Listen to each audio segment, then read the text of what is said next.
ആധുനിക ശാസ്ത്രീയ പഠനങ്ങൾ കാണിക്കുന്നത് പ്രമേഹമുക്ത കേരളം സാധ്യമാക്കാവുന്നതേ ഉള്ളൂ എന്നാണ്. ആരോഗ്യകാര്യത്തിൽ കേരളം നമ്പർ 1 ആകണമെങ്കിൽ ടൈപ്പ് 2 ഡയബറ്റീസ് മുക്ത കേരളമാകണം. അതാണ് നമ്മൾ ലക്ഷ്യമിടേണ്ടത്. അതാണ് ആരോഗ്യ സ്വാതന്ത്ര്യത്തിലേക്കുള്ള ആദ്യ ചുവടുവെപ്പ്.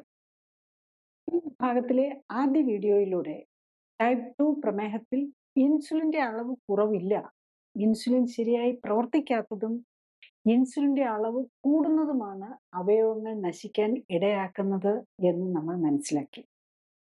രണ്ടാമത്തെ വീഡിയോയിൽ പ്രമേഹത്തിനും അനുബന്ധ രോഗങ്ങൾക്കും പിന്നിൽ ക്രോണിക് ഇൻഫ്ലമേഷൻ എന്ന ഒറ്റ മൂല കാരണമേ ഉള്ളൂ എന്നും നമ്മൾ മനസ്സിലാക്കി. ഇന്ന് ഏറ്റവും പ്രാധാന്യം അർഹിക്കുന്ന വിഷയം പ്രമേഹം എങ്ങനെയാണ് അവയവങ്ങളെ കേടാക്കി നശിപ്പിക്കുന്നത്, അത് എങ്ങനെ തടയാം എന്നതിനെ കുറിച്ചാണ്. പ്രമേഹമുക്ത കേരളം എങ്ങനെ യാഥാർത്ഥ്യമാക്കാം?